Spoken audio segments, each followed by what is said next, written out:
जिये उदारे ज्ञानमुत्करंदे ते कुसुमिये मुगुटी सुगंधे शोभती भली।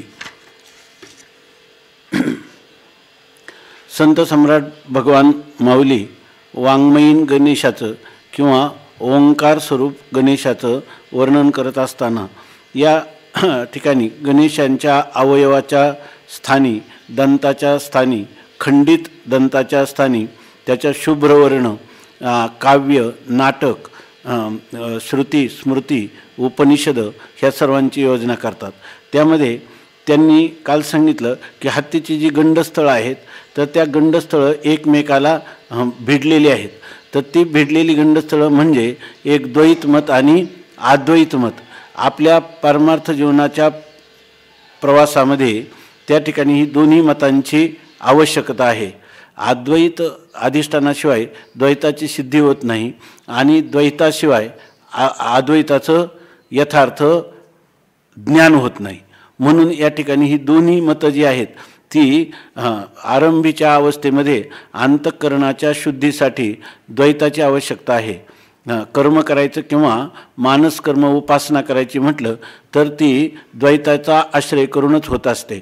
आणि तत्वज्ञान व्हायचा असेल तर ते तत्वज्ञान अद्वैत तत्वज्ञानाचा किंवा अद्वैत मताचा आश्रय केला तरच अद्वैत तत्वज्ञान आणि त्याचं फल आपल्याला मोक्ष प्राप्त होत असतो। म्हणून हे कोणतंही मत जे आहे ते त्याज्य आहे असं नाही। हे सोपान परंपरेनं अद्वैत मत आणि अद्वैत मत ह्या दोन्ही मतांचा समन्वय किंवा सामंजस्य या ठिकाणी पारमार्थिक वाङ्मयामध्ये सांगितलेलं आहे आणि ते श्रुती, युक्ती आणि अनुभव यांनी ते सिद्ध आहे। म्हणून या ठिकाणी सांगितलं की दोन्हींनाही देताना प्रमेय, प्रवाल, सुप्रभ म्हणजे सुप्रभ म्हणजे कांतिमान, त्या शास्त्रात त्या अधिकारानुरूप जे सिद्धांत सांगितले, जी प्रमेय सांगितली ती प्रमेय म्हणजे एक प्रकारची कोवळी लुसलुशीत अशी पानं आहेत किंवा ते कांतिमान असणारे पोवळे म्हणजे प्रवाळ म्हणून जे रत्न आहे ती रत्नाच्या स्थानी दोघांची योजना केली आहे। म्हणून प्रमेय, प्रवाल, सुप्रभ द्वैताद्वैततेची निकुंभ, ते द्वैत आणि अद्वैत ही दोन्ही मतं जी आहेत ती जणू काही त्याची निकुंभ म्हणजे गणेशाची दोन असणारी गंडस्थळं आहेत आणि त्या गंडस्थळामध्ये दोघं समान आहेत। त्यामध्ये परमार्थिक साधकाला कोणत्याही एका मताची उपेक्षा करून केवळ आग्रहाने एकाच मताचा अवलंब केला तर त्याचा परमार्थिक जीवनाचा प्रवास हा गंतव्यस्थानापर्यंत मोक्ष फलापर्यंत होऊ शकत नाही अशी ज्ञानोबारायांची मान्यता आहे। म्हणून ते म्हणतात सरिसेपणे एकवटत मस्तकावरी, त्या गणेशाच्या मस्तकावर ही दोन्ही जी आहेत तर त्या मस्तकावर ही दोन्ही गंडस्थळं सारखी भिडलेली आहेत। म्हणजे जे दोघांचंही त्याच्यामध्ये स्थान आहे आणि ते समान स्थान आहे असं आपण काल पाहिलं। आता यानंतर सांगतात उपरी दशोपनिषदे जिये उदारे ज्ञान मकरंदे ते कुसुमी मुगुटी सुगंधे शोभती भली।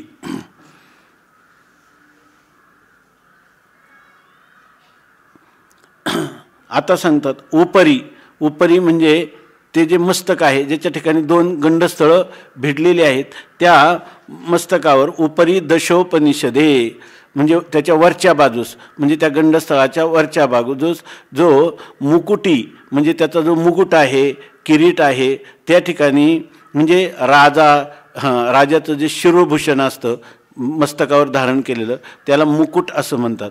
ह्या संत वाङ्मयामध्ये उपरी ह्या वाङ्मयामध्ये दशोपनिषदे म्हणजे 10 उपनिषदे आहे की त्या उपनिषदांना विशेषण दिलं की जे उदारे ज्ञान मकरंदे म्हणजे ज्ञानरूपी मकरंद म्हणजे फुलाचा असणारा जो सार भाग, तो सार भाग ज्याच्यामध्ये आहे अशी ही उपनिषद आहेत।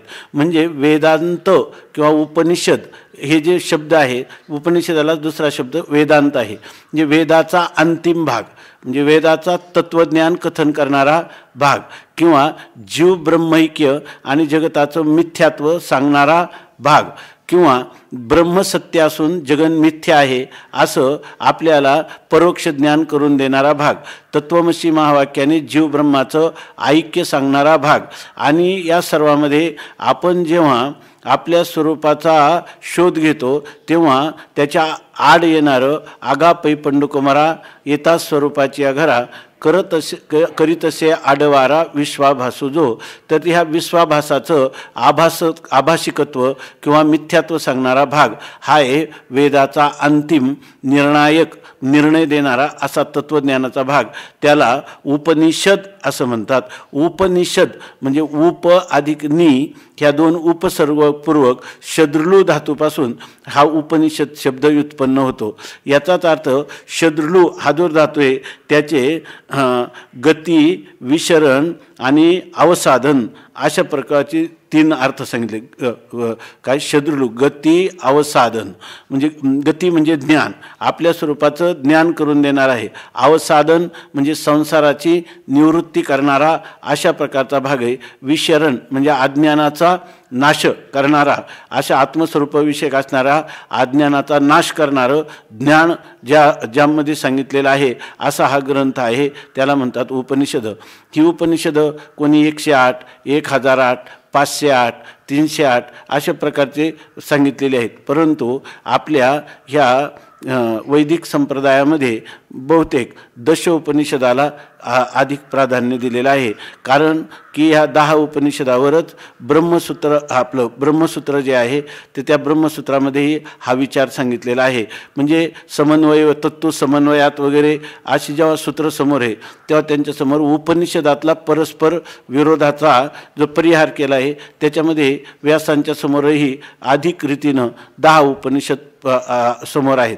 आणि आचार्य भगवतपूज्यपाद शंकराचार्य यांनीही ह्या उपनिषदांवर भाष्य लिहिलेलं आहे। आणि ज्ञानोबारायांच्या मध्ये असणारा जो आदर, तर ते म्हणतात की या ठिकाणी सामान्यतः ज्याला शिरोभूषण किंवा मुकुट म्हणतात, तर त्या गणेशाचा जो मुकुट आहे त्या मुकुटाच्या स्थानी कोण आहेत, तर ते कुसुमे मुकुटी सुगंधे शोभती भली। तर ते त्या गणेशाचा असणाऱ्या मुकुटावर ही 10 उपनिषद आणि त्या उपनिषदांचं वैशिष्ट्य काय आहे, जे उदारे ज्ञानमकरंदे। दुसरं त्याच्या 2 अर्थ होतात। जे उदारे म्हणजे उपनिषद उदार आहेत, म्हणजे सर्व प्राणीमात्रांना सर्व मानव जातीला त्याच्या स्वरूपाची ओळखी करून देण्याविषयी अत्यंत त्या ठिकाणी कोणताही ज्येष्ठ कनिष्ठ भाव, स्त्री पुरुष भाव इत्यादी न मानता त्याला त्याच्या स्वरूपाची ओळख करून देण्याला ते उदार आहेत। म्हणजे ती कोणत्याही प्रकारचं कृपणता त्यांच्या ठिकाणी नाही हे एक सांगतात। आणि ते पुन्हा कसे ज्ञानमकरंदे, आणि ह्या उपनिषदांचा विषय काय, ज्ञान म्हणजे आत्मज्ञान किंवा ब्रह्मज्ञान असा त्यांचा विषय, म्हणून त्या उपनिषदालाच ब्रह्मविद्या असं सुद्धा म्हटलं जातं। याचं कारण काय आहे, तर ज्ञान, इथं ज्ञान म्हणजे भौतिक ज्ञान नाही तर अध्यात्मज्ञान। अध्यात्मविद्या विद्यानाम, अध्यात्म म्हणजे आत्मानम अधिकृत्य, आत्मस्वरूपाचा विचार यामध्ये केलेला आहे। अशी ही उदार असणारी ज्ञानमकरंदाने, ज्ञानरूपी सुगंधाने बहरलेली अशा प्रकारची ही उपनिषद आहेत। ही कुठे आहेत, तर ते म्हणतात मुकुटावरही सुगंधित अशी जशी पुष्प व्हावीत तशी त्या गणेशाच्या मुकुटावर या ठिकाणी जे दशोपनिषदे ज्ञानमकरंदे उदारे आती, म्हणजे याचा दुसरा एक अर्थ आहे उदारे आणि ज्ञानमकरंदे किंवा ज्ञानमकरंद देण्याच्या बाबतीत जे उदार आहेत अशा प्रकारची ही उपनिषद ही सुगंधे कुसुमे उपरी मुकुटी भली शोभती, ही जी आहेत ती सुवासिक फुलं म्हणजे काय, गंडस्थळावर हत्तीचे जिथं 2 गंडस्थळं भिडली आहेत त्याच्यावर जो मुकुट आपण टाकतो त्या मुकुटाच्या ठिकाणी ती चांगली सुगंधी आणि भली शोभती,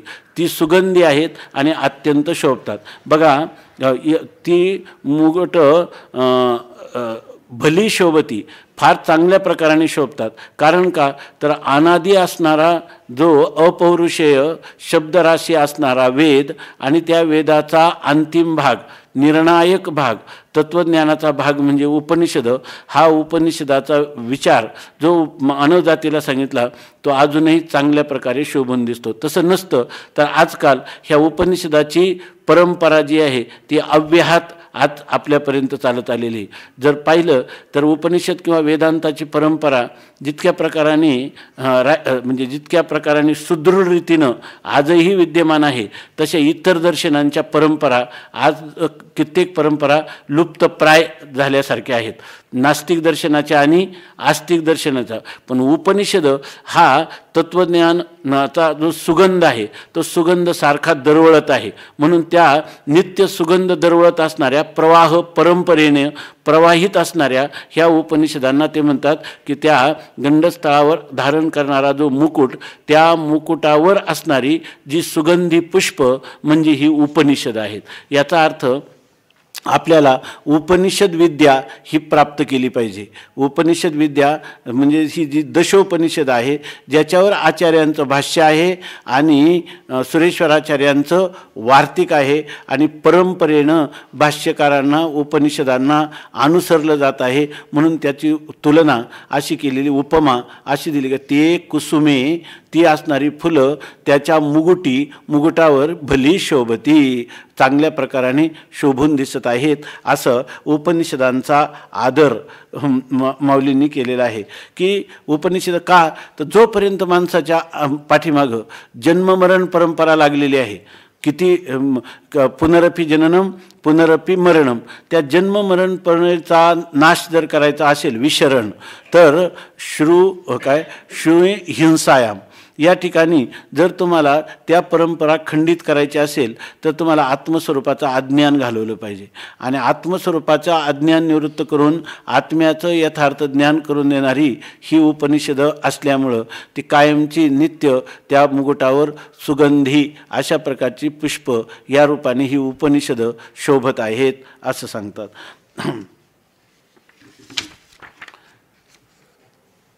याचा अर्थ आपला अज्ञान निवृत्तीसाठी आपल्याला आश्रय कोणाचा केला पाहिजे, उपनिषदांचा केला पाहिजे असं माऊली त्याचं वर्णन सांगतात. कालच आपण पाहिलं की आत्मा गोचरू हे ऐशी जे विद्या आहे ते ऐकोनी डौरव आहे विद्वांसु जो.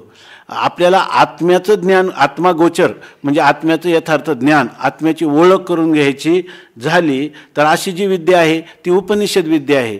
आणि जर एखादा पुरुष तयाकडे ते ऐकोनी, त्या उपनिषदेचं नाव ऐकल्यावर जो डौरव आहे, द्वेष करतो, त्या ब्रह्मविद्येची काय आवश्यकता आहे, ते ब्रह्म कधी कोणत्या इंद्रियांचा विषय होत नाही, काही नाही, असं सामान्य असणारं तत्त्व त्याला जाणून काय होणार आहे. उलट त्याच्याऐवजी तुम्ही जे तुम्हाला नाम रूपाला आलेलं आहे त्याच्याविषयी काही संशोधन करा, त्यांनी तुम्हाला सुख प्राप्त होईल. भौतिक सुख आहे, अध्यात्म म्हणजे हे काही सुख आहे का, असा जो म्हणतो तो पुरुष कधी त्या उपनिषदाकडं प्रवृत्त होत नाही.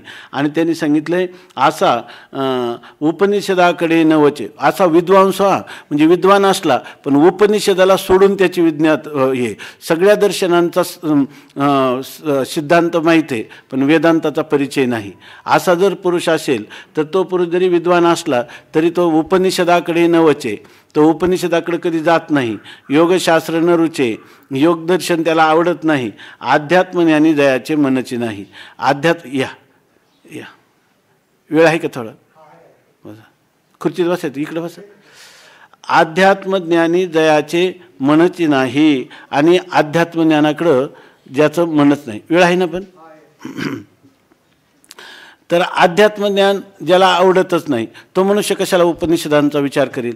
इथं ह्या ओवीमधून ज्ञानोबारायांचा उपनिषदांविषयी असणारा अतीव आदर प्रगट होतो. म्हणून ज्ञानोबाराय या ओवीमध्ये सांगतात की उपरी दशोपनिषदे जे उदारे ज्ञान मकरंदे ते कुसुमे मुगुटी सुगंधे शोभती भली. याच्यातून एक असं आहे की हे मानव जातीसाठी उदार आलेत, उदार झालेले आहेत, म्हणजे अत्यंत कृपाळू झालेले आहे, अनुग्रह करण्यासाठी प्रवृत्त झालेले आहे. फक्त आपण याच्याकडं सन्मुख झालं पाहिजे. म्हणजे याचा अर्थ उपनिषदांच्या सन्मुख होण्याची आपल्याला गरज आहे. तुम्ही म्हणाल ही अत्यंत कठीण विद्या आहे, तर ती उदार आहे ना, वर बसायचं, वर बसा ना, खुर्चीत बसा ना दादा. त्या अशा प्रकारे उपनिषदांचं वर्णन करतात. आता सांगतात अकार चरणयुगुल, उकार उदर विशाल, मकार महामंडल मस्तकाकारे. आता माऊली हे जे गणेशाची गणेश वंदना आहे ते गणेश वंदना वाङ्मयीन गणेशाची असणारी जी वंदना तिचा उपसंहार करत आहेत ह्या पुढच्या ओळीपर्यंत. अकार चरण युगल, उकार उदर विशाल, मकार महामंडल मस्तकाकारे. आपण त्या गणेशाचं चित्र दिलेलं आहे याच्यामध्ये आणि त्या मोठ्या ज्ञानेश्वरीमध्ये फार स्पष्ट दिसतं. हे जर आपण पाहिलं असा करून तर या ठिकाणी हा ओंकार आहे आणि त्या ओंकार कसा गणेशाची जी मूर्ती आहे ती कशी ओंकार स्वरूप आहे हे जे वर्णन केले त्याच्यावरूनच लक्षात येतं. मला वाटतं परवा कधी सांगितलं होतं, एक संन्यासी महात्मा होते आणि ते याच्या 3-4 महिने इथं राहिले होते आणि ते दररोज सकाळ संध्याकाळ दुपार 3 वेळा सिद्धेश्वराच्या मंदिरात बसून सारखं ते ध्यान करायचे. तेव्हा आम्ही त्यांना एकदा विचारलं की स्वामीजी वेदांताचे फार मोठे ज्ञानी होते. तेव्हा त्यांना एकदा आम्ही विचारलं की स्वामीजी तुम्ही नेमकं मंदिरात सिद्धेश्वराच्या मंदिरात चिंतन काय करता. त्यांनी सांगितलं ज्या दिवशी मी संन्यास घेतला तेव्हापासून आत्तापर्यंत काय 40 वर्ष का काय त्यांनी सांगितलं आणि ह्या केवळ मी जे काही हे मंगलाचरण आहे ना 20 ओव्या, तर ह्या 20 ओव्यामध्ये सांगितलेला जो गणेश आहे तो माझ्या ध्यानाचा विषय आहे. त्यांनी सांगितलं मी डोळे झाकले का मी ह्या गणेशात ओंकाराचं चिंतन करत असतो. पण आणि संन्यास संप्रदायामध्ये सगळे ओंकाराचा जप किंवा ओंकाराचं चिंतन करतात, त्याचा लक्षार्थाने चिंतन करतात. परंतु तेवढे मी ह्या गणेशाचं चिंतन करतो आणि ह्या ज्या ज्ञानोबरायांनी ओव्या सांगितल्या ह्याच म्हणे मी जेव्हा संन्यास दीक्षा घेतली तेव्हापासून 3 वेळा मी ह्या गणेशाचं चिंतन करतो. त्यांच्या डोळ्यापुढं फक्त ओम नमोजी आद्या वेद प्रतिपाद्या ही जी अक्षरं आहेत तर ही अक्षरं त्यांच्या डोळ्यापुढे होते. ते म्या गुरुकृपा न मिले आदी बीज, श्री गुरुकृपा न मिले आदी बीज इथपर्यंत चिंतन मी करतो. हा माझा 3 वेळा ध्यानाचा विषय आहे असं ते सांगायचे. तर इथं सांगतात की या ठिकाणी आकार चरण युगल, उकार उदर विशाल, मकार महामंडल मस्तकाकारे. या ठिकाणी आत्तापर्यंत त्यांनी त्याचे शरीर, हात, दंत याचं वर्णन केलं, त्याच्या असणाऱ्या रंगीबेरंगी शेल्याचं वर्णन केलं, रुंजणाऱ्या करणाऱ्या नुपुराचं वर्णन केलं. आता यानंतर गणेशाची जी मूर्ती आहे ती कशी आहे, ती ओंकार स्वरूप कशी आहे, त्या ओंकारामध्ये आकार, उकार, मकार आणि अर्धमात्रा आणि बिंदू अशा प्रकारचं ओममध्ये आहे. आकार कोणताही असं आहे की आता एवढ्या भाषा जगामध्ये झालेल्या आहेत वेगवेगळ्या, परंतु सगळ्या भाषांचं मूळ उद्गम स्थान ओंकार आहे. ओंकार हा आद्य ध्वनी आहे या ठिकाणी आणि अक्षरे म्हटलं तरी ओंकार हे आद्य अक्षर आहे. म्हणून या ठिकाणी कारण पूर्वी हा सगळा वेद आहे तो सगळा वेद ओंकारामध्ये संपला आणि ओंकाराचा विस्तार म्हणजे वेद आहे आणि वेदाचा संक्षेप म्हणजे कोण आहे, ओंकार आहे. तर त्याच्यापैकी माऊलींनी ह्या गणेशाच्या ठिकाणी जे सांगितलेलं आहे त्याच्यामध्ये आकार, उकार आणि मकार हे 3च सांगितलेले. अर्धमात्रा बिंदू याचं ज्ञानोबरायांनी वर्णन केलं नाही. त्याचं कारण त्याचं वर्णनच करता येत नाही. आकार, उकार आणि मकार याने जागृती, स्वप्न आणि सुषुप्ती या 3 अवस्था किंवा या 3 अवस्थांचे वेष्टी अभिमानी असणारे विश्व, तेजस आणि प्राज्ञ आणि समष्टी अभिमानी विराट, हिरण्यगर्भ आणि ईश्वर हे त्या ठिकाणी सांगितले जातात. हे मांडुक्य उपनिषदामध्ये याचं चिंतन आलेलं आहे.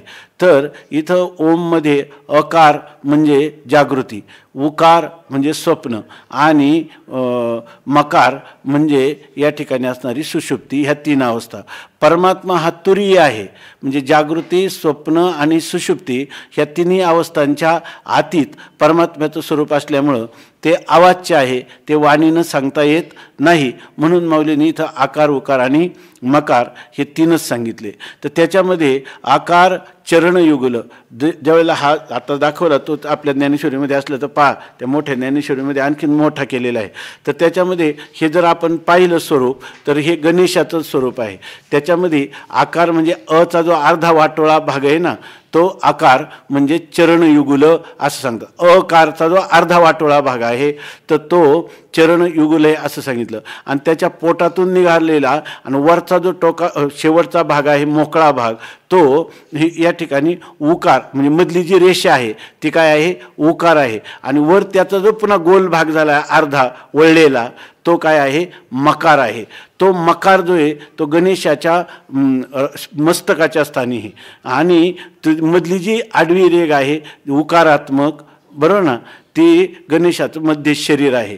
आणि अकार जे आहे तर ते आकार म्हणजे अगोदर जे अर्धवर्तुळाकार झालेला भाग, तर ते काय, त्याचे 2 पाय आहेत किंवा चरणयुगल ही त्याची 2 आकार, हे गणेशाचे 2 पाय आहे. आणि विकार आपलं उकार जे आहे त्याचं मध्य शरीर म्हणजे विशाल आकार चरणयुगल आणि उकार उदर विशाल, त्याचं मोठं असणारं जे पोट आहे ते उकारात्मक असं सांगितलेलं आहे.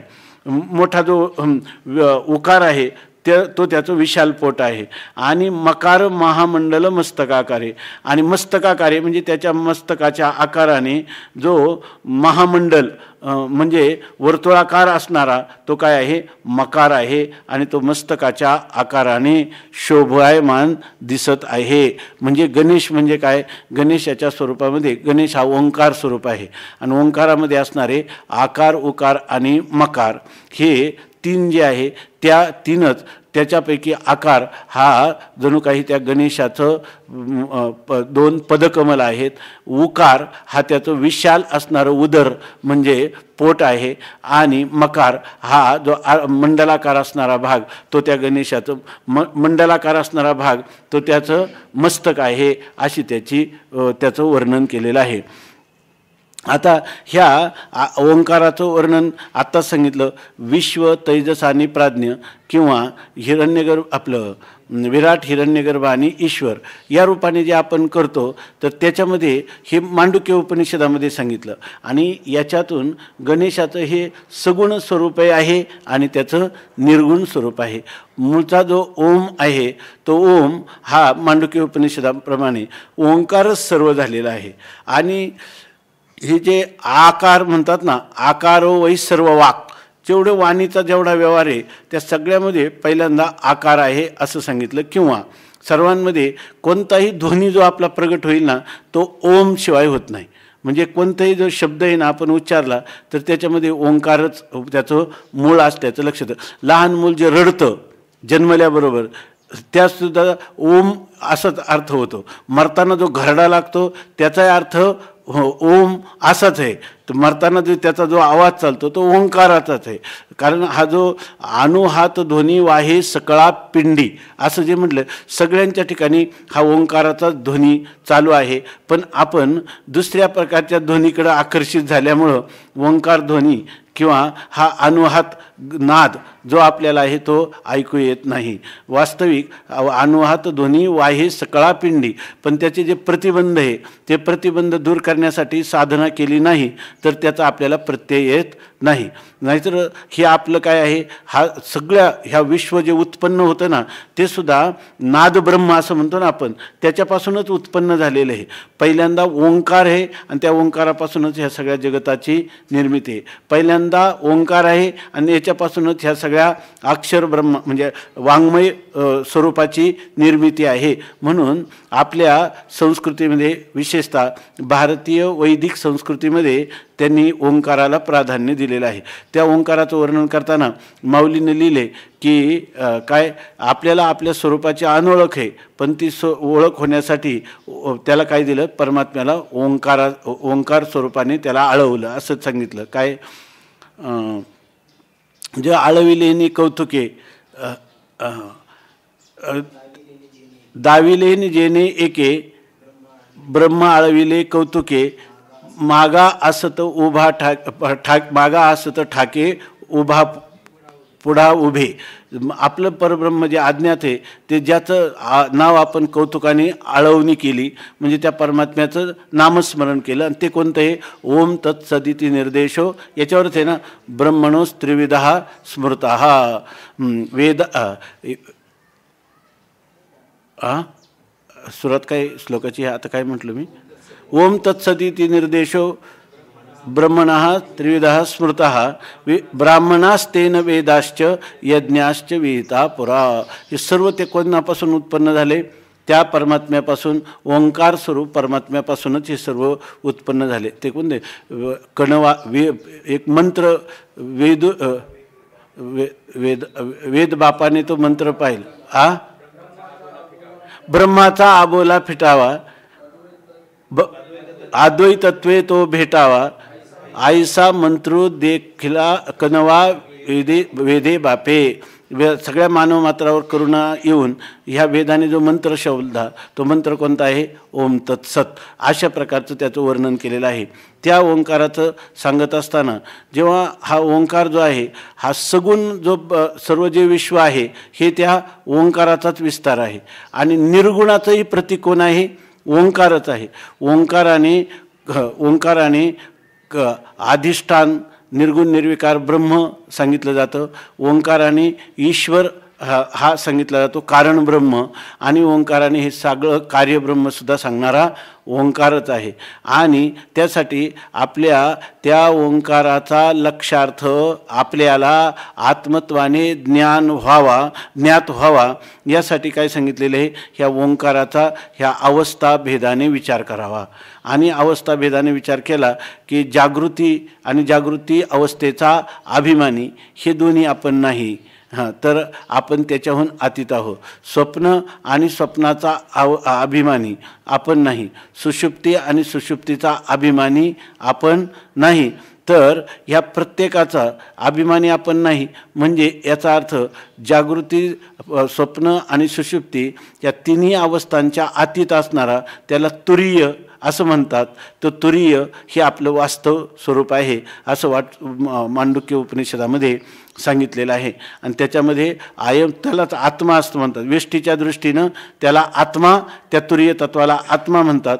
आणि समष्टीच्या दृष्टीनं त्याच तुरीय तत्वाला या ठिकाणी ब्रह्म असं नाव आहे. आणि मग आयम आत्मा ब्रह्म असं त्या उपनिषदामध्येच महावाक्याचा उपदेश केलेला आहे. हा आत्माच कोण आहे? ब्रह्म आहे. अशा प्रकारचं वर्णन केलेलं आहे. म्हणून म्हणतात की या ठिकाणी आकार चरणयुगल उकार उदरविशाल मकार महामंडल मस्तकाकारे. कारण याच्यामध्ये सांगितलं की हे जो तुरीय आत्मा आहे ना तर त्याच्यामध्ये पुरुषार्थ आहे. आणि तो तुरीय कसा आहे तर त्याविषयी सांगतात. हा जो तुरीय आहे तो अदृष्टम अव्यवहार्यम अग्राह्यम अलक्षणम अचिंत्यम अव्यपदेशम एकात्म प्रत्यय सारम आणि प्रपंचोपशमम शांतम शिवम अद्वैतम चतुर्थम मन्यते. स आत्मा स शिवा. तोच आत्मा काय आहे? शिवस्वरूप ब्रह्मस्वरूप आहे असं सांगितलेलं आहे.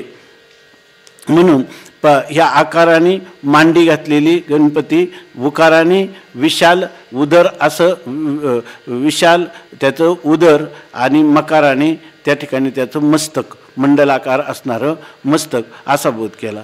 आणि नंतर सांगतात हे तिन्ही एकवटले तेथ शब्द ब्रह्म कवळले ते मिया श्री गुरुकृपा नमिले आदी बीज. आता म्हणतात हे तिन्ही म्हणजे कोणते? आकार उकार आणि मकार हे तिन्ही एकवटले. हे तिन्ही एकत्र झाले की जो ओंकार होतो त्यातच काय आहे? तेथ शब्द ब्रह्म कवळले. त्यातच सगळा जो वेद आहे त्या वेदाला त्यांनी कवळ घातली. म्हणजे संपूर्ण वेद त्या ओंकार स्वरूपामध्ये समाविष्ट झाला. म्हणून हा एक विचाराचा ओंकाराचा एक विचाराने ओंकाराचा विचारही करता येतो आणि ओंकाराची उपासनाही करता येते. मांडुक्य उपनिषदाप्रमाणे जर आपण त्याचं ओंकाराचं ध्यान केलं तरी परमात्मा प्राप्ती त्याला किंवा मोक्षप्राप्तीचं ते साधन होतं. आणि तोच ओंकार त्याचं जर आपण विचार केला, विचाराने म्हणजे या तीन अवस्थांच्या द्वारा विचार केला तर आपलं स्वतःसिद्ध स्वयंप्रकाश असणारं जे आत्मतत्व ते ब्रह्मरूपाने आपल्याला ज्ञात पण होऊ शकतं. म्हणून ओंकार विचार केला तरी त्या ओंकाराचं फल प्राप्त होईल आणि ओंकाराची उपासना केली तरी. म्हणून संन्यासी संप्रदायामध्ये ज्यावेळेला संन्यास दिला जातो त्यावेळेला जरी एखाद्याला बुद्धिमांद्यादी कारणामुळं किंवा अधिक वय झाल्यामुळं जरी त्याला ओंकाराचा विचार करता आला नाही, त्याला तो असमर्थ ठरला तरी त्याला ओंकाराचा जप किंवा ओंकाराचं ध्यान सांगितलेलं आहे. त्या आपण जर गेलं कन्याकुमारीला तर कन्याकुमारीमध्ये जे काय समुद्रामध्ये जे ते बेटावर स्वामींचं जे मोठा पुतळा उभारलेला आहे तिथं ते एक ध्यानघर केलेलं आहे आणि तिथं काहीच नाही, कुठली मूर्ती नाही, काही नाही, त्यात फक्त ओम आहे. आपण जाऊन बसायचं आणि प्रत्येक लोक जातात आणि तिथं त्या समोर ओंकार असतो त्याचं ध्यान करतात. असा आपल्यामध्ये ओंकार स्वरूप परमात्माच मानलेला आहे, त्याचं ध्यान सांगितलेलं आहे. आणि हे तिन्ही एकवटले, हे आकार उकार आणि मकार हे तिन्ही ज्या ठिकाणी झाले तेच शब्द ब्रह्म कवळले. त्याच्यामध्ये सर्व वेद सामावला जातो. कारण पूर्वी आहे ना सर्व जे कृतयुगामध्ये भागवतात नाथ महाराजांनी लिहिले सगळे लोक काय करत होते, कृतयुगामध्ये सगळं वेद म्हणजे सगळा ओंकार स्वरूपच होता आणि सगळे लोक त्यावेळेला आश्रम नव्हते. ह्या ओंकाराचा विस्तार हे संपूर्ण वेद, तर त्या वेदाचंही कोणाला अध्ययन करण्याची गरज नव्हती. तर त्यावेळेला इतके अधिकाराचे लोक होते की ते केवळ मूळ असणारं ते मिया नमिले आदि बीज असं म्हणतात ना, मिया श्री गुरुकृपा नमिले आदि बीज, तो आदिबीज असणारा जो ओंकार त्याचंच सर्व लोक चिंतन करत होते. जसा जसा काळ गेला त्याप्रमाणे मग हा वेदाचा विस्तार झाला. हे तिन्ही एकवटले तेथ शब्द ब्रह्म कवळले, ते मिया श्री गुरु कृपा नमिले आदि बीज. माऊली सांगतात की हे तिन्ही जेव्हा एकत्र झाले त्याच ठिकाणी सगळ्या शब्द ब्रह्माला त्यांनी कवटाळणी घेतली. म्हणजे त्या ओंकारामध्ये संपूर्ण शब्द ब्रह्म म्हणजे अपौरुषेय शब्दराशी असा वेद त्याच्यामध्ये सामावून गेला. आणि असं जे आदिबीज आहे म्हणजे अशा ह्या मूळ कारणाला म्हणजे ह्या ज्याच्यापासून ओम नमोजी आद्या वेद प्रतिपाद्या आद्य संपूर्ण जगताचा आद्य कारण कोण असेल तर तो ओंकार स्वरूप असणारा जो गणेश आहे तो त्याचं तो आद्य कारण आहे. आणि त्या मूळ कारणाला ते मिया श्रीगुरु कृपा आदि बीज नमिले, आणि श्रीगुरूंच्या कृपेने मी त्या सर्वांचं आद्य बीज स्वरूप म्हणजे मूळ कारणाचं कारण सर्वांचं आद्य कारण असणाऱ्या, त्याचं आपण चिंतन केलेलंच आहे अगोदर. ते आद्य किंवा मूळ कारण म्हणजे कोणतं, विवर्तोपादान कारण रूप असणारं जे ब्रह्म, त्या ब्रह्माला मी वंदन केलं. म्हणजे ते ब्रह्म मीच आहे असा निश्चय केला. किंवा माझं ते आदि बीजस्वरूप असणारा जो ओंकार रूप परमात्मा तेच माझं उपास्य आहे, त्याला मी नमन केलं. जर त्याला लक्षार्थाने नमन करणं म्हणजे ते तत्व मीच आहे असा निश्चय करणं, आणि वाच्यार्थाने नमन करणं म्हणजे त्याच्यामध्ये कल्पित भेद मानून त्या ठिकाणी उपासना करणं. आणि वेद प्रामाण्याला अनुसरून जसं शास्त्र सांगतं त्याप्रमाणे विधी, विश्वास आणि आग्रह यांनी युक्त अशा प्रकारचं त्याचं ध्यान करणं. ते ध्यान ते आदिबीज असणारं मूळ कारण जे ब्रह्मस्वरूप त्याला मी ओंकार स्वरूप ब्रह्म किंवा ब्रह्मस्वरूप असणारा ओंकार त्याला आदिबीज असं म्हटलं. सर्वांचं आद्य कारण त्याला मी वंदन केलं असं म्हणून माऊली या ठिकाणी हे जे मंगलाचरण आहे ते मंगलाचरणाचं या ठिकाणी उपसंहार करतात की ते तिन्ही एकवटले तेथ शब्द ब्रह्म कवळले, ते मिया श्री गुरु कृपा नमिले आदिबीज. याच्यामध्ये अजून एक प्रयोग करतात शब्दाचा, कोणता, श्री गुरु कृपा. आता हे जे आहे ना आपल्या स्वतंत्र बुद्धीनं हा विचार येईल का, एवढं परमात्म्याचं स्वरूप ओंकारापर्यंत जायचं झालं तर स्वतंत्र बुद्धीनं जाता येणार नाही. यासाठी याचा अर्थ समजावून घेणं हे कोणाच्या श्रीगुरूंच्या पायाजवळ बसणं आणि त्या श्रीगुरूंची सेवा करणं, श्रीगुरूंच्या विषयी अतीव श्रद्धा असणं आणि त्यांनी सांगितलेल्या आज्ञेचं उल्लंघन न करणं, त्यांनी सांगितल्याप्रमाणे साधना करणं, हे करून त्या श्रीगुरूंची आपल्याला कृपा झाली पाहिजे. कुपुरक्षणे त्या श्रीगुरूंनी तू माझा आहेस असं वाटलं पाहिजे, आपल्याला ते माझे आहेत असं वाटलं पाहिजे. आणि त्यातून त्या श्रीगुरूंची अकारण करुणा आपल्यावर होणं याला म्हणतात श्रीगुरु कृपा. की त्यांनी आपल्या रक्षणाचा भार सर्व घेतलेला आहे आणि त्यांनी माझ्या रक्षणाचा भार घेतला म्हणून माऊली म्हणतात त्या श्रीगुरूंची माझ्यावर कृपा आहे. आणि त्या श्रीगुरु कृपेमुळं मला ह्या आद्य बीजाचं नमन करता आलं. म्हणजे हे नमन करत असताना सुद्धा जर आपल्याला गुरूंनी सांगितलेलं नसेल तर आपल्याला ह्या अशा प्रकारचं नमन किंवा ह्या अशा प्रकारची धारणा आपली होणार नाही. म्हणून हे सगळं काय गुरु परंपरेनं मला हे ज्ञान प्राप्त झालं. म्हणून या ठिकाणी गुरु कृपा नमिले आदिबीज.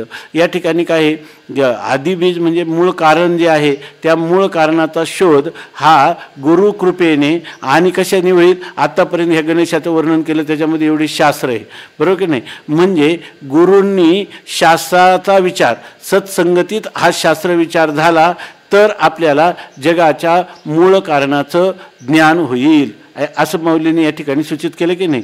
म्हणून ते सांगतात की हे तिन्ही एकवटले ते तर शब्द ब्रह्म कवळले. या सगळ्यात शब्द ब्रह्माला त्याच्यामध्ये समाविष्ट ओंकारामध्ये होतं. हे कळेल कधी, हे कळेल ते म्या श्री गुरु कृपा नमिले आदिबीज.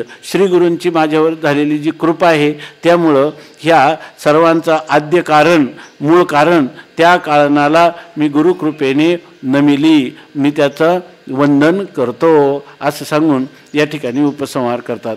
आता अभिनव वाग्विलासिनी जे चातुर्यार्थ कला कामिनी ते शारदा विश्वमोहिनी नमस्कारिली मिया.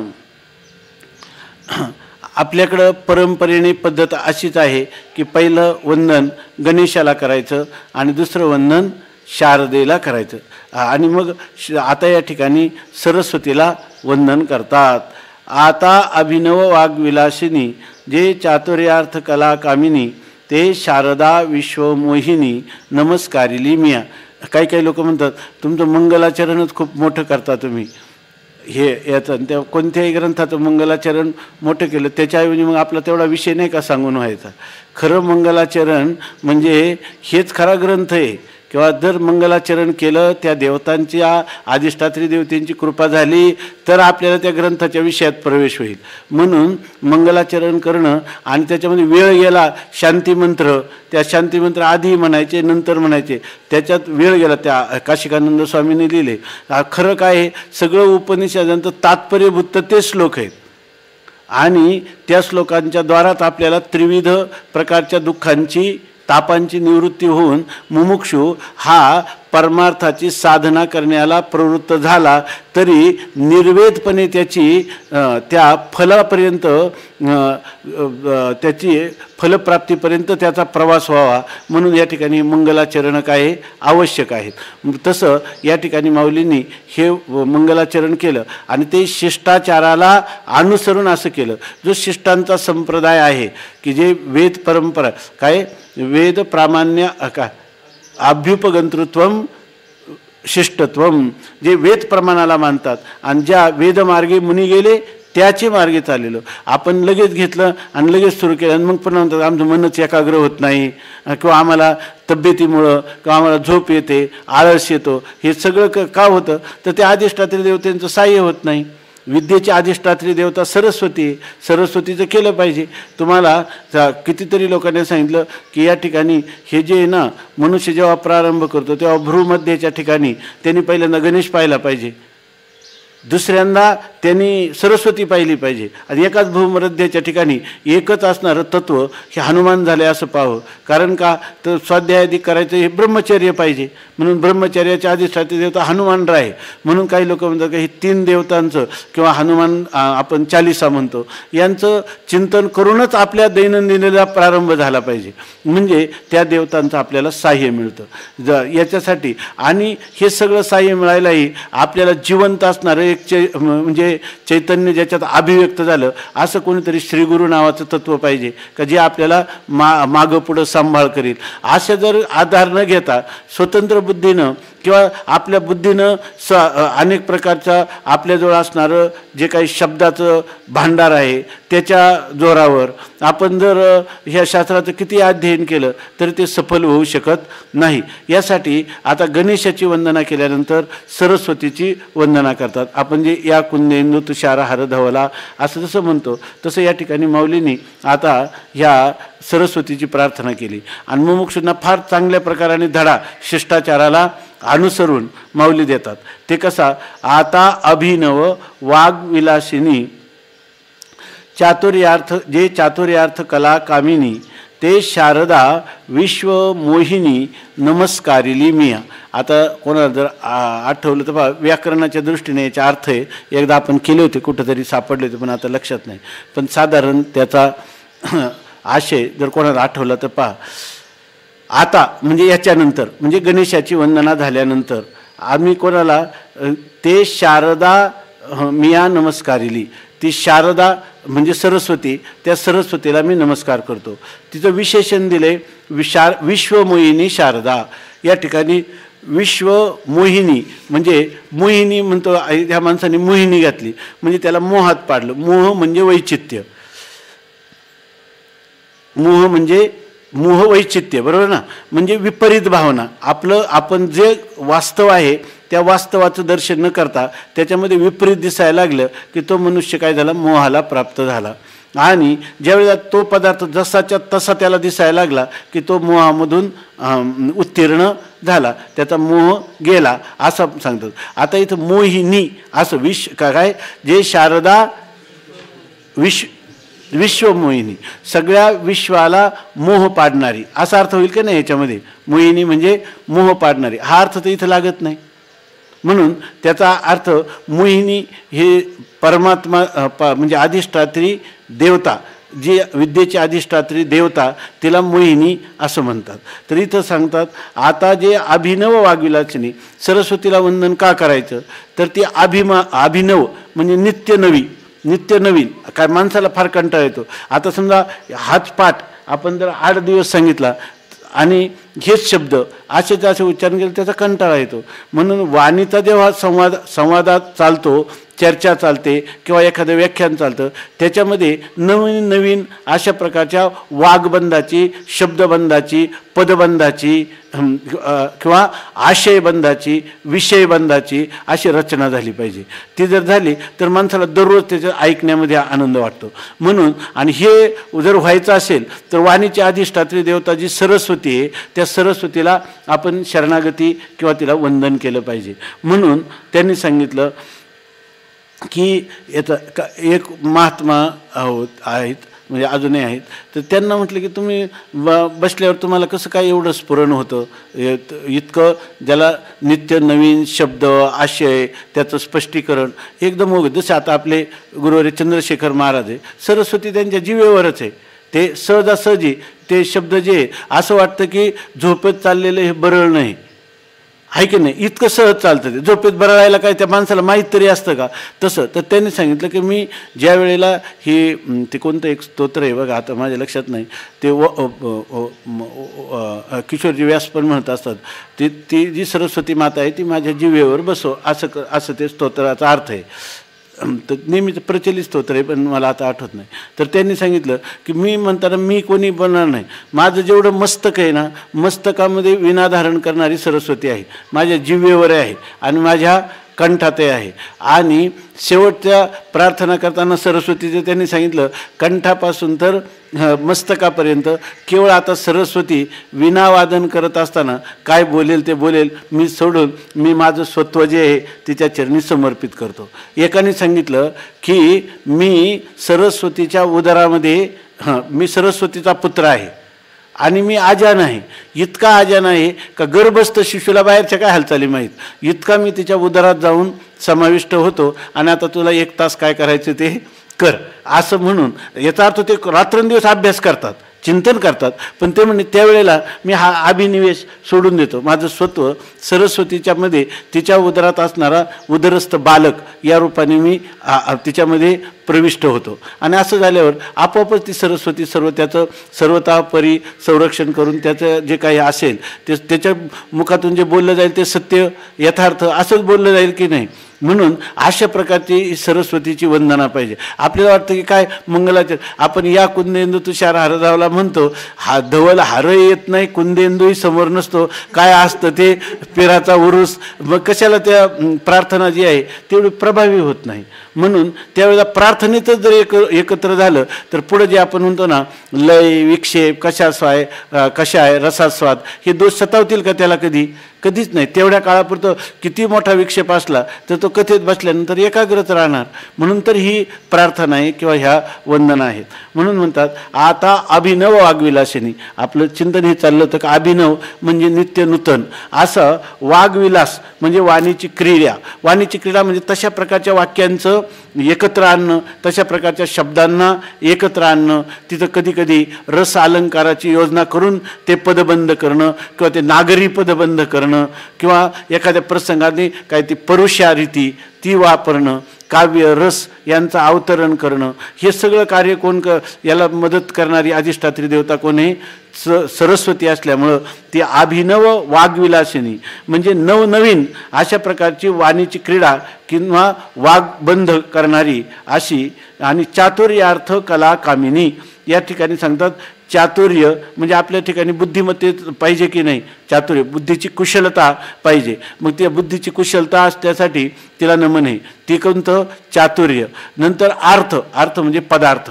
म्हणजे अशा प्रकारचं की आपल्याला आपल्या अंतःकरणामध्ये त्या शब्द योजनेच्या अगोदर त्याचा अर्थ डोळ्यासमोर आला पाहिजे श्रोत्याच्या, आणि वक्त्यालाही त्याची अनुभूती किंवा अर्थ डोळ्यासमोर असला पाहिजे. अशा प्रकारच्या त्या पदाची म्हणजे पदाच्या अर्थाची योजना.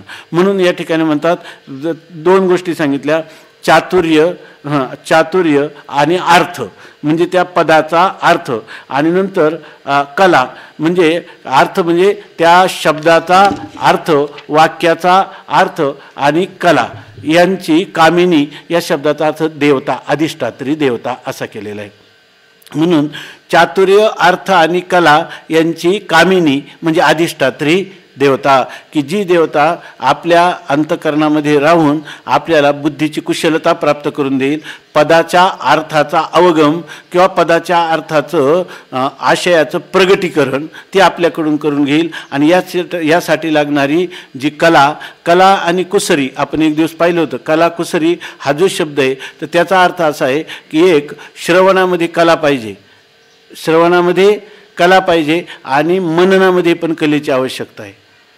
याच्यामध्ये निधिध्यासनामध्ये पण कलेची आवश्यकता आहे. ती कला कोणती? श्रवणामध्ये कोणता विचार आहे? आता षड्लिंगपूर्वक विचार करण्याची पद्धती ही जर आपल्याला असली तरच आपल्याला त्या पदाचा मूलभूत अर्थ त्या अर्थामध्ये आपल्याला प्रविष्ट होता येतं. कोणती कला पाहिजे? ऐकत असताना उपक्रम उपसंहार काय झाला, अभ्यास काय, अपूर्वता काय, फल काय, अर्थवाद काय आणि उपपत्ती काय, हे जर असेल तर हे आपल्याला होईल. आणि याच्यासाठी कोण पाहिजे? सरस्वतीचं साह्य पाहिजे. मननामध्ये काय पाहिजे? मननामध्ये प्रत्यक्ष, अनुमान, उपमान, शब्द, अर्थापत्ती, अनुपलब्धी या 6 प्रमाणाची आपल्याला सारखी मदत लागते. तेव्हा कोणत्या प्रमाणाकडून हे बोलून राहिले, हे सगळ्या गोष्टी आपण विचार करून राहिलो तो प्रमाणानुसारी आहे की नाही, प्रबल प्रमाणानुसारी आहे की नाही, वेद वाङ्मयाला अनुसरून आहे की नाही, हे सगळं जर आपल्याला दृष्टी पाहिजे असेल तर ती सूक्ष्मदृष्टी आपल्याला गणेशापासून आणि सरस्वतीपासून प्राप्त होते. म्हणून त्याला उन्मेष काय लिहिलं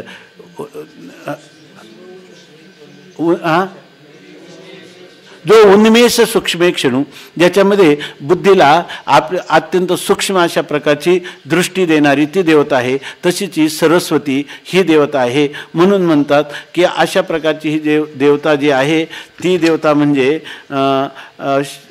चातुर्यार्थ कला कामिनी, आणि ते शारदा म्हणजे ती असणारी सरस्वती. विश्वमोहिनी, आता विश्वमोहिनी म्हणजे जगताला मोहित करणारी. आता जगताला मोहित करणारी म्हणजे कशी काय? जगताला मोहात पाडणारी. तर त्याचं काहीतरी असं आहे की मोहिनी शब्द जो आहे ना, मोहम नयती इति मोहिनी, म्हणजे ती काय करते? मोहाला नष्ट करणारी देवता आहे, मोह पाडणारी नाही. इथे लिहिले, पण मागा त्याचा कोणतरी आलेले होते संस्कृतचे, त्याला बरेच दिवस झाले, मला वाटतं त्या शताब्दी वर्षात. तर त्यांनी हे सगळे हे शब्द कसे काय आहेत आम्ही विचारलं, तेव्हा त्यांनी फक्त एवढं काय त्याचं इन का कोणता धातू जो आहे तो निस सांगितला असं काही लक्षात नाही. पण त्या धातूचा अर्थ आहे नाशक. मोहिनी म्हणजे मोहाला जी नष्ट करते, अशा प्रकारची म्हणजे जी विपरीत भावनेला प्राप्त होऊ देत नाही, तुम्हाला त्या पदाच्या अर्थाचं यथार्थ जसं आहे असं ज्ञान करून देते किंवा त्या पदाच्या अर्थामध्ये तुमच्या अंतःकरण वृत्तीची स्थिती करून देते. अशी जी आहे ती सरस्वती मोह नष्ट करणारी, जगताचा मोह नष्ट करणाऱ्या अशा शारदा नमस्कारिली मिया. ते शारदा विश्वमोहिनी. विश्वमोहिनी हे शारदेचं दिलेलं काय आहे विशेषण. तुम्ही सांगा जगाला मोहित करणारी शारदा कशी असेल. ती शारदा जगाचा मोह काय आहे नष्ट करणारी, म्हणजे अज्ञानाचा अंधकार दूर करणारी अशी जी देवता आहे त्या देवतेला मी वंदन करतो किंवा नमस्कार करतो असं सांगतात. आता यानंतर ह्या देवतेला जसा नमस्कार केला त्याच्यानंतर आपली संस्कृती सांगते की यथा देवे तथा गुरवू. जितकी आपली यस्य देवे पराभक्ती, किती आपली ह्या देवतांवर किती परमभक्ती आहे की नाही, परमभक्ती आहे. त्या ह्या परमभक्ती जितकी आपल्या इष्टदेवतेवर आहे तेवढीच आपल्या श्रीगुरूंच्या ठिकाणी असायला पाहिजे. म्हणून आता यानंतरचं जे वंदन आहे ते वंदन गुरु. आपण जे हे करतो ना, एक दिवस एक जणांनी सांगितलं की तुमचं हे नमनाचं तुम्ही जे वंदनाचा क्रम आहे ना, श्री गणेशाय नमः, श्री सरस्वत्यै नमः, श्री विठ्ठलाय नमः, श्री माता पितृभ्याम नमः, आणि नंतर आपण म्हणतो श्री गुरुभ्यो नमः. तुम्ही आता तुमचा कसा क्रम आला आम्हाला माहीत नाही. त्या स्वाध्यायाच्या पुस्तकात आम्ही पहिल्यापासून ते म्हणत आलो, पण तेव्हा हे काही योग्य वाटत नाही असं ते म्हटले. कारण ते म्हटले की माता पित्यापेक्षा गुरुचं स्थान महान आहे, म्हणून गुरुभ्यो नमः आधी म्हणत जा आणि नंतर माता पितृभ्यो म्हणत जा. आणि नंतर मग त्यांना म्हटलं स्वामी आणि हे मातृदेवो भव पितृदेवो भव म्हटले. ते म्हणजे ते पण खरंच आहे ते पण खरंच आहे. म्हणून मग आपण तोच क्रम ठेवला, कारण ते पण वेदाचा संदेश आहे ना. आज सकाळी आपण ऐकलं मातृदेवो भव पितृदेवो भव, याच्यामध्ये त्याला तितकंच महत्त्व आहे ना. म्हणून या ठिकाणी म्हणतात की आता गुरूंची वंदना करतात आणि ती गुरूंची वंदना करताना म्हणतात मज हृदयी सद्गुरू जेणे तारिलो हा संसार पुरू म्हणूनी विशेषे आत्यादरू विवेकावरी. उद्या पुंडलिक वरदा हरिविठ्ठल श्री ज्ञानदेव तुकाराम ज्ञानेश्वर महाराज की जय.